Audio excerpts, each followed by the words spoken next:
Today, I speak with Timothy Kaldas, who's the Deputy Director of the Tahrir Institute for Middle East Policy and Professor of International Relations at the University of Barcelona, to zoom into and better understand the impact of the war in Gaza on Egypt. Timothy, thank you so much for joining us today.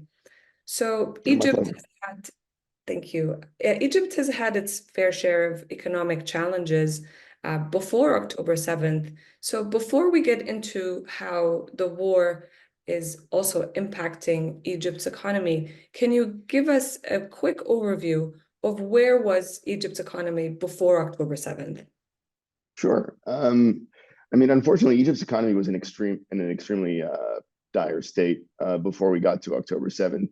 And this was the accumulation of a decade of poor management of the economy, and the regime in Egypt kind of leveraging the state to finance their businesses and consolidation of power in a way that was not responsible. So the result was that Egypt accumulated an enormous amount of debt, both domestic and external, that became basically unsustainable. At the end of last year, Egypt was spending something on the order of 12.2% of GDP just on interest payments on its debt. And for perspective on how substantial that is, Egypt's tax to GDP ratio is only around 13.5%. So we're talking about somewhere in the order of 90% of revenue going to interest payments. So this was an extremely untenable position for Egypt to be in. They had signed an IMF deal at the end of 2022 that was supposed to involve some pretty substantial structural reforms meant to rein in the excesses that we had seen in the past. They were supposed to halt all new projects. They were supposed to rein in the public sector, and they made a point of naming the military businesses in the deal for the first time, because that's really where at the core of the problem is the businesses owned by the military and general intelligence services. And despite that, after the deal was signed, Egypt continued to launch new projects, announce new projects. The military continued to expand its business empire, and the IMF refused to disperse the tranches of the loan. So we were seeing basically the leadership digging in and refusing to reform.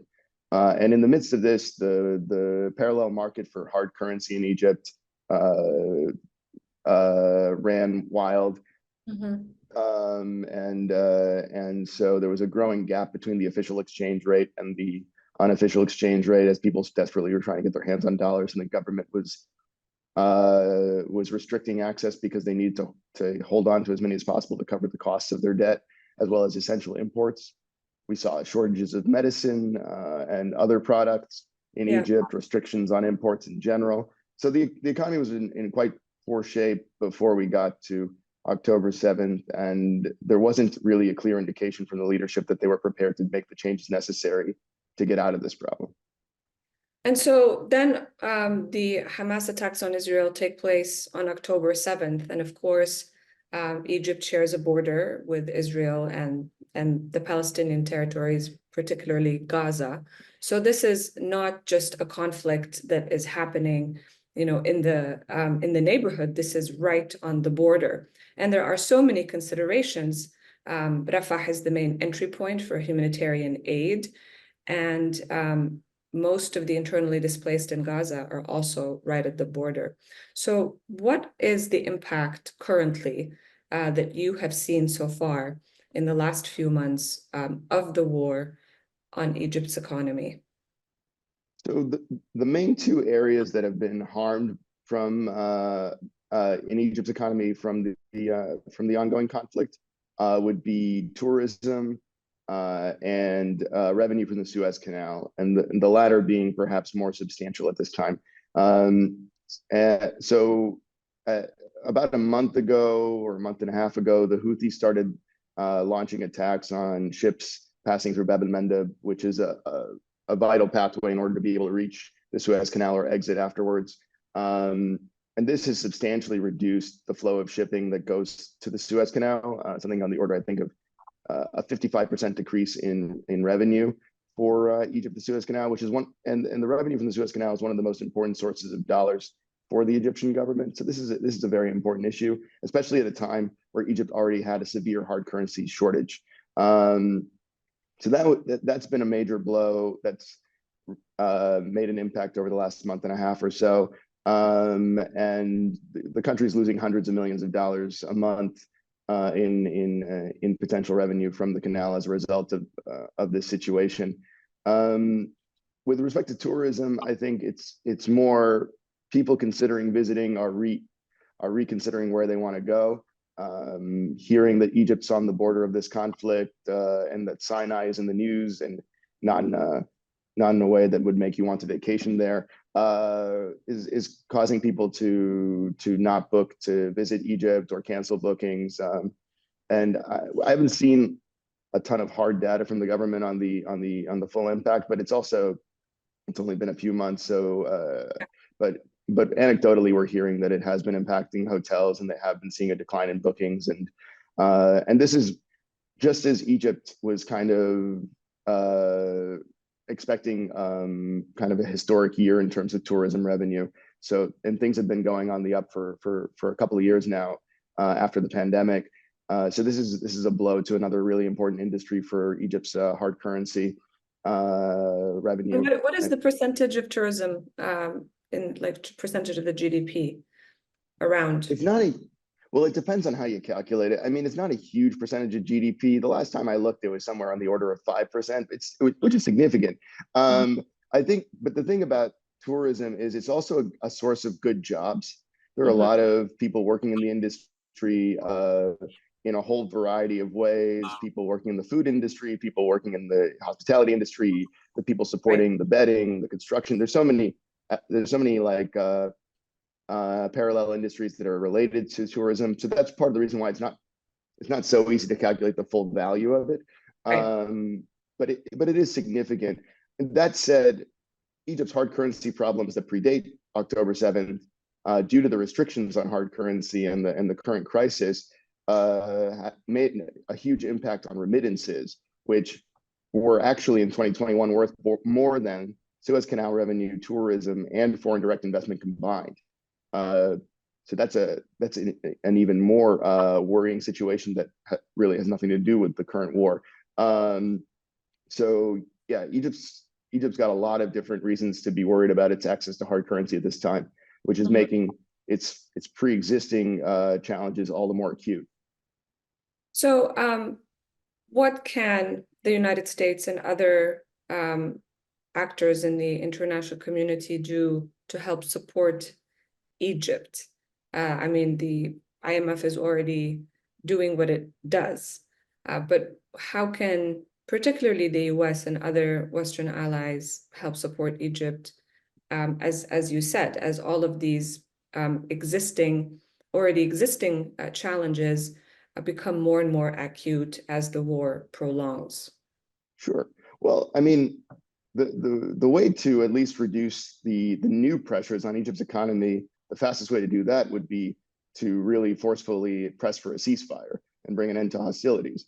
I mean, the disruption to the Suez Canal, the disruption in tourism, the preparation and the humanitarian crisis on the border are all going to persist and worsen as long as this conflict continues. And additionally, further spillover is very possible as this continues and the Israelis look to expand their operations in Rafah.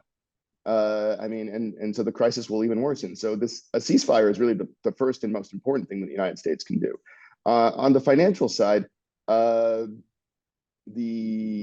IMF is currently negotiating with the Egyptians to expand the size of their loan from $3 billion to rumors indicate somewhere as much as $10 billion. And Egypt needs additional financing.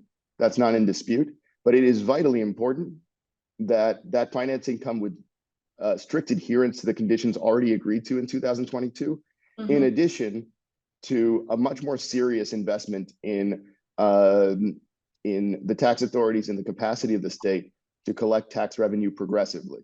Because part of Egypt's problem is that the revenue is just way too low. And there's no way to make that debt sustainable without more revenue. There's not much left to cut. I mean, already the government is spending too little, to the point where even the IMF is worried about how poor social protection spending is and cash assistance is. One of the conditions in the 2022 loan was actually to expand the coverage of cash assistance because of how inadequate it was. And that needs to continue because poverty is only rising. The financial pressures on the general population are enormous. And this isn't just an economic justice issue, which is of course very important. But additionally, when you have a population that is so cash strapped and without any sort of purchasing power, you also have a market environment that deters investment. What is the point for a business to invest in expanding if they have no customer base? And so making sure that there's cash in the hands of consumers, making sure that expansion of revenue sources for the government don't come at the expense of those unable to pay, but actually come from those who are able to, who frankly have not been paying their share in perpetuity, really, in the case of Egypt's history. And so addressing these issues and bringing in sufficient revenue is important, but also making sure that the spending by the state on mega projects is brought under control, that the direct contracting of companies owned by the military and intelligence services, and that there's actually competitive bids for important projects, not vanity projects, because the waste and the accumulation of debt has had a hugely damaging impact on Egypt's economic health. If you give them money without these reforms, you're actually going to be financing a deepening of the crisis because they'll be accumulating more debt without the capacity to repay it. Yeah, absolutely. Timothy Kaldas, thank you again for your insight and for sharing your expertise on the economic situation in Egypt and the impact of the Gaza war on the economy. Thank you. My pleasure. Thanks for having me.